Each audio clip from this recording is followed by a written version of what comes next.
Hello guys, welcome back to my channel Small Efforts. Today I'm explaining what to say when you don't understand someone in English. आपको जब किसी की English समझ में नहीं आती है तो आपको उस वक्त क्या कहना चाहिए? आपको कहना चाहिए I'm sorry, I'm not sure I understand what you mean by that. मुझे अफसोस है, मुझे यकीन नहीं है आप क्या कह रहे हैं, मैं नहीं समझ पा रहा हूँ, मुझे समझ में नहीं आया. तो आपको कहना चाहिए I'm sorry, I'm not sure I understand what you mean that. आप इस तरीके से भी कह सकते हैं I'm not sure I heard you correctly. Could you repeat that? मुझे यकीन नहीं है, मैं आपकी बात को नहीं समझ पा रहा हूँ, क्या आप इसे फिर से कह सकते हैं? आप इसको इस तरीके से भी कह सकते हैं Could you clarify what you mean by that? क्या आप इसको वज़ाह कर सकते हैं, क्या इसका क्या मतलब है? आप उसको इस तरीके से भी कह सकते हैं I'm sorry, what was that? मुझे अफसोस है, आपने क्या कहा था, आप क्या कहे थे, वो क्या था? तो आप कहेंगे I'm sorry, what was that? आपको जब भी किसी की इंग्लिश समझ में नहीं आई तो आप उसको इस तरीके से कह सकते हैं. हो गया. अभी आपको मैं समझाऊंगी कि कोल्ड वेदर यानी मौसम तो इतना ठंडा हो चुका है, आप सभी लोग जानते हैं कि मौसम बहुत ठंडा हो चुका है. तो इस वेदर में हम किस तरीके से अपने वर्ड्स को यूज़ करेंगे? तो हम यूज़ करेंगे it's cool, it's chilly, it's nippy, it's cold, it's freezing, it's below zero, it's arctic, to wrap up. तो हम देखेंगे कि इट्स कूल यानी हम इसमें थोड़े से गर्म कपड़े पहन सकते हैं, थोड़े से हम ठंडी को कम करने के लिए जो भी हमसे हो सकता है, जो भी हमसे बन सकता है वो हम यूज़ करेंगे. इट्स चिली यानी हमें यहाँ पर बिल्कुल ही गर्म कपड़े पहनना होगा. It's nippy wear a coat यानी जब हम कोट का इस्तेमाल करेंगे तब हम बोलेंगे इट्स निपी. इट्स कोल्ड जब हम कोट भी पहनेंगे और स्कार्फ भी पहनेंगे या फिर कैप वगैरह पहनेंगे तब हम इट्स कोल्ड कहेंगे. जब मौसम ऐसा हो जाएगा कि हम जंपर और कोट और एवरीथिंग यूज़ करेंगे तब हम मौसम को बोलेंगे it's freezing. It's below zero यानी हम यहाँ पर बहुत ही ठंडा मौसम हो जाएगा तब हम यहाँ पर एवरीथिंग यूज़ करेंगे, जैसे कि फॉर्मल भी यूज़ करेंगे और दूसरे हम ठंडे को गर्म करने के लिए दूसरे कपड़े भी पहनेंगे. It's arctic weather for penguin stay at home यानी जब हमें घर में ही रहना होगा, जब हम ठंडी से बाहर नहीं निकल सकेंगे तब हम बोलेंगे it's Arctic. To wrap up, to put on and wear lots of warm clothes that we have to tell to wrap up.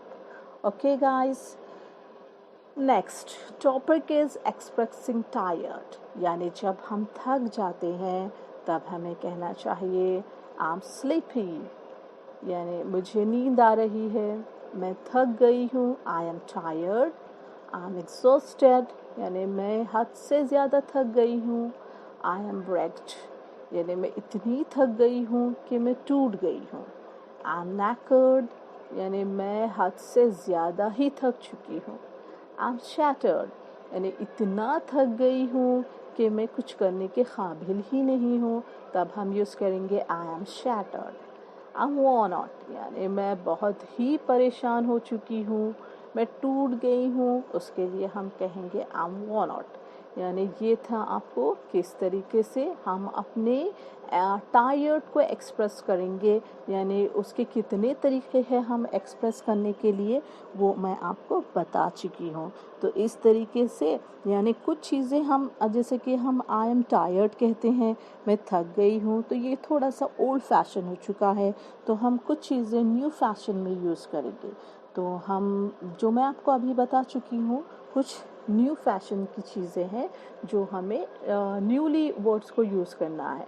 अब 10 एक्सक्यूज़ेस फॉर बीइंग लेट, यानी हम जब किसी जगह पे लेट हो जाते हैं तब हम अपने व्यूज़ को किस तरीके से एक्सप्रेस करेंगे, अभी हम देखेंगे। Sorry I am late, I am overslept, I slept longer than I should have, यानी मैं इतना सो गई थी कि बहुत देर हो गई। Next is my alarm, alarm didn't go, यानी मेरा अलार्म नहीं बजा। I had to wait ages for a bus, यानी बस देर से आई, मुझे इंतज़ार करना पड़ा। द बस वॉज लेट, बस बहुत देर से आई। द ट्रैफिक वॉज टेरिबल, यानी ट्रैफिक बहुत थी। I could not find A parking spot, मुझे पार्किंग का स्पॉट नहीं मिल सका। I got lost coming here, यानी मैं भटक गया था, मैं गुम हो गया था, मुझे जगह नहीं मिल पा रही थी। आई वॉज टायर्ड अप इन अ मीटिंग, यानी मैं मीटिंग में फंस गया था।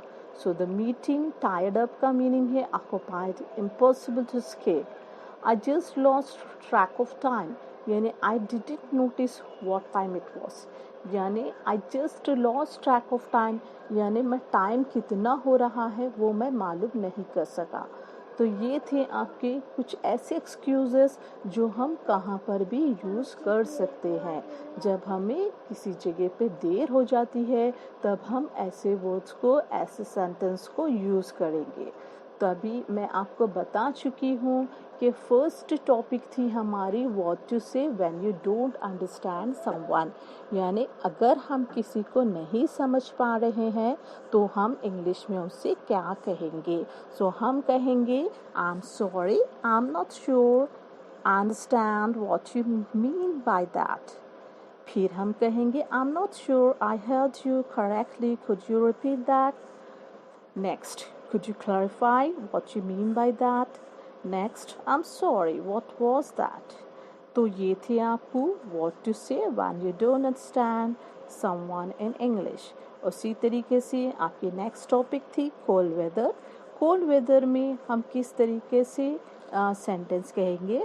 सो it's cool, it's chilly, it's nippy, it's cold, it's freezing, it's below zero, it's arctic।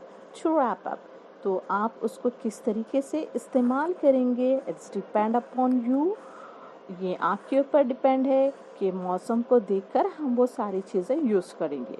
Next हमारी टॉपिक थी एक्सप्रेसिंग टायर्ड, हम किस तरीके से अपनी थकावट को एक्सप्रेस कर सकते हैं।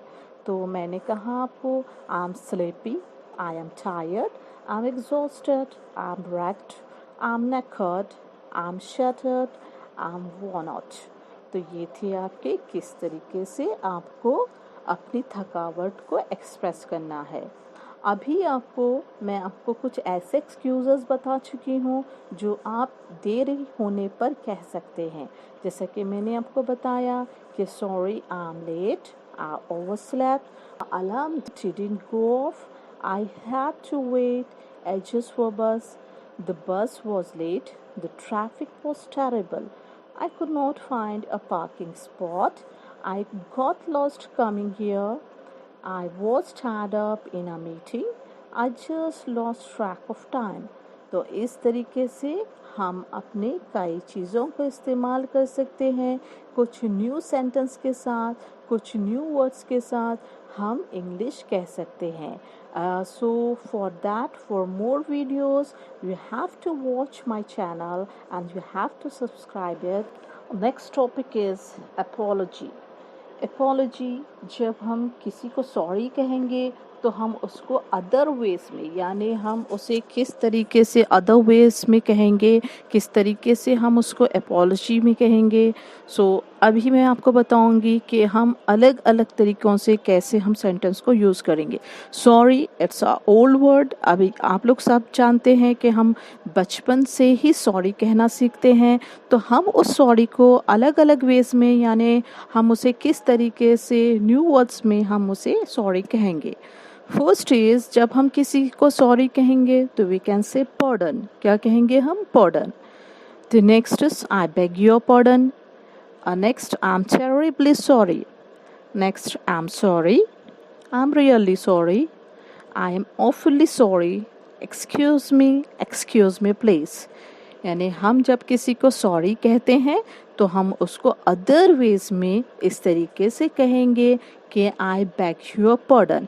जब हम किसी, यानी जब हमें कोई भी कुछ कहते हैं या हमें कुछ सुनाई नहीं देता है तो हम उसे जब कहेंगे रिपीट करो, तो हम उस रिपीट वर्ड को क्या कहेंगे? पॉर्डन। क्या कहेंगे? Pardon. Next is I beg your pardon. तो इस तरीके से हम सॉरी को अलग अलग तरीकों से इस्तेमाल करेंगे।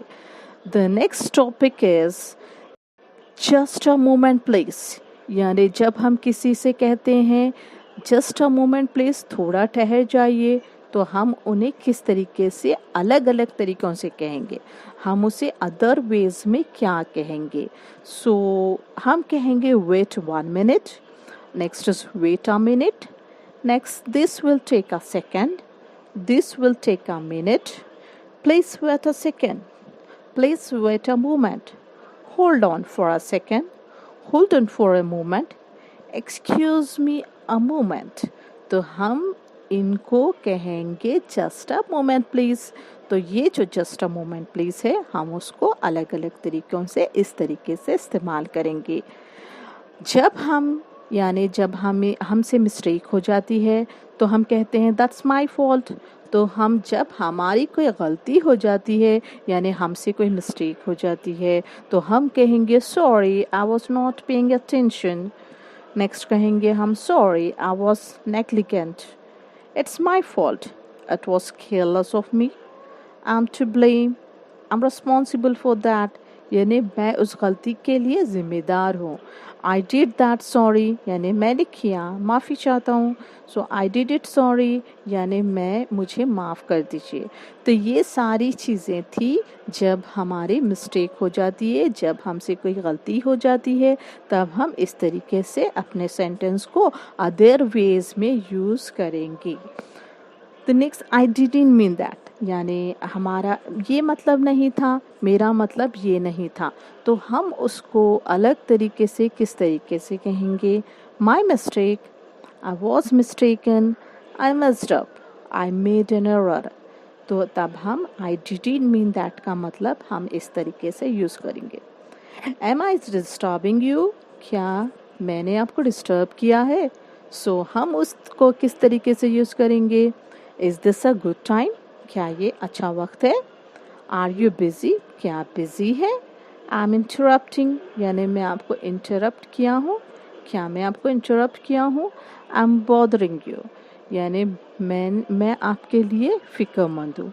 तो हम ये सारी एम आई डिस्टर्बिंग यू, तो ये सारी चीज़ें जब हम किसी को डिस्टर्ब करते हैं इस तरीके से हम कहेंगे।